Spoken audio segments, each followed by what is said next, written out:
welcome to Tracy's Transformational Kitchen. We're so glad you could join us for Lesson 3. Today we're going to talk about food cultures, and we're also going to talk about the food filter and healthy fats versus unhealthy fats. And we're also going to go through and talk a little bit about the differences in how we want to use the Dr. Schulze's and the effect that we want that to have. In our video today, we're going to learn about food cultures. What I want you to do first is look at the video below, watch that, answer the questions in your journal, and then come back to this video to finish up. So you've watched the food video about the food cultures. Okay, one of the coolest things after I watched that video, I looked at it and I saw what those people were eating, and I thought to myself, they're not dead yet. They haven't starved to death yet. Some of those people don't have a lot of food to eat, do they? One of the things I realized when watching the video was I wasn't going to starve to death as I made my transitions. That the body really will live on smaller amounts of food, and not to say that I eat smaller amounts of food. I still eat quite a bit when I'm eating, but I knew that I could rest assured knowing I was going to make it through safe and sound. What were some of the things that you learned after watching the video? You can fill that in on your journal, and you can make some postings on Facebook or have a discussion on Facebook about what you thought, what you felt as you watched that video.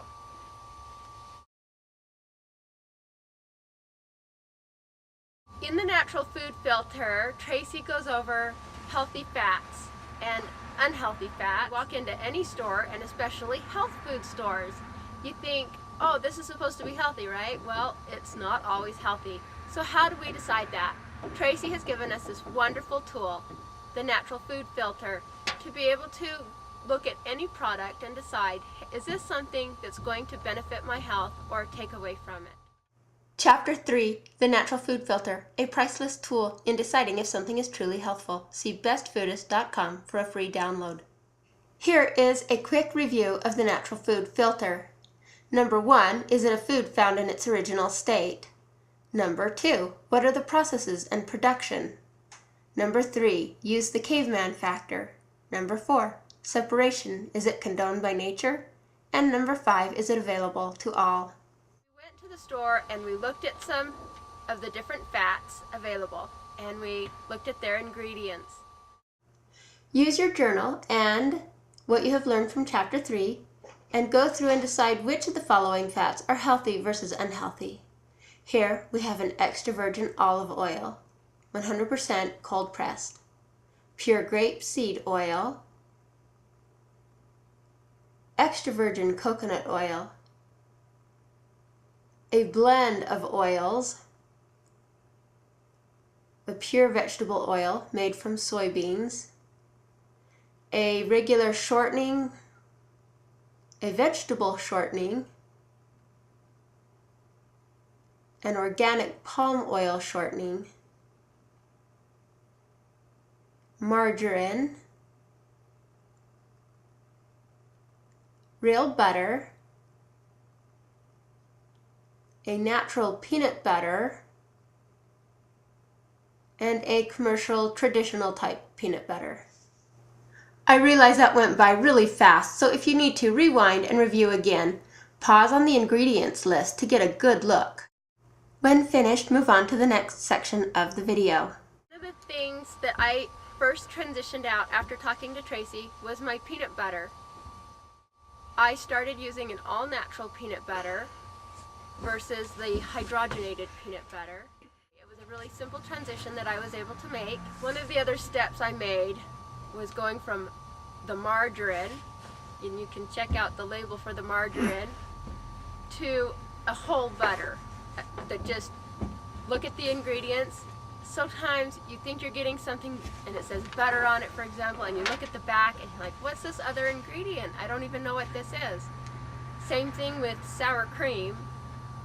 it was really difficult for me to transition from using sour cream on my baked potatoes. So the first thing I did is I looked at the ingredients on the sour cream, and there were things in there I had no idea what they were. So I went to a pure and natural sour cream where the only ingredient in the sour cream was cream. That was it. So I knew what I was getting, and have since been able to transition on my baked potatoes using the honey mustard dressing, which nothing compares to honey mustard dressing. It's delicious. Yum.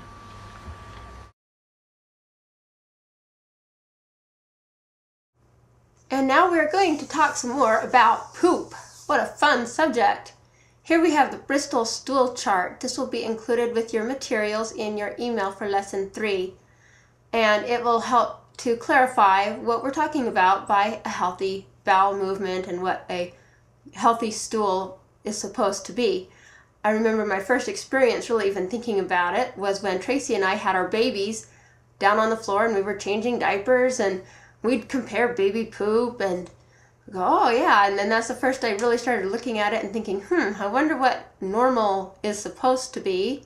And Dr. Schultz, he talked about this, and he said he had a patient who said she had a regular bowel movement, and it happened regularly every month during that time of the month. And it was the only time she had a bowel movement. And so we go our whole lives thinking that what we have is normal and regular.